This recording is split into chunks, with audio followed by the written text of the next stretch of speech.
Добрый день, дорогие друзья, уважаемые коллеги.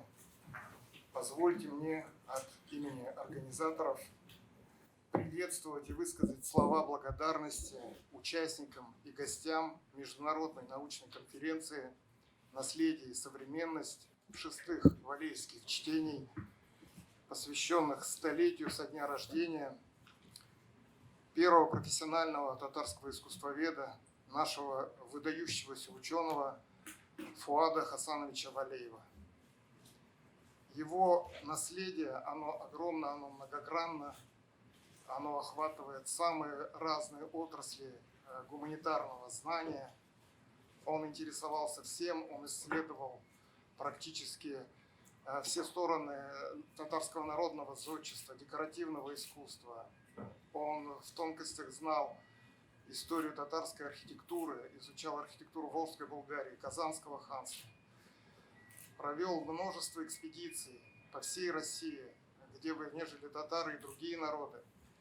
Собрал уникальный материал, и впервые в истории на основе этого материала он осветил уникальное место татарской культуры в общемировой культуре, в семье тюркских народов.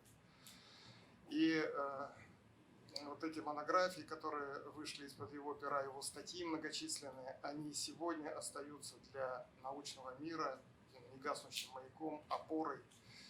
И вот сегодняшний представительный научный форум, посвященный его памяти, в котором представлено более 40 участников из разных городов Российской Федерации: Москва, Санкт-Петербург, Уфа, Казань, Космодемьянск и других городов, из стран ближнего и дальнего зарубежья: Казахстан, Узбекистан, Азербайджан, Швейцария и многие другие регионы и страны.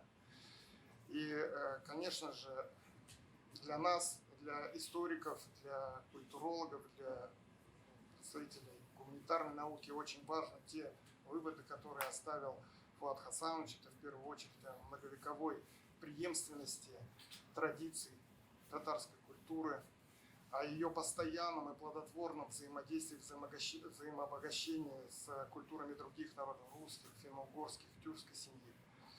И, конечно же, один из самых главных выводов, который сегодня очень актуален, это его вывод о том, что наша культура подтверждает идею о единстве татарского народа, который разбросан на огромных пространствах как нашей страны, так и всего мира.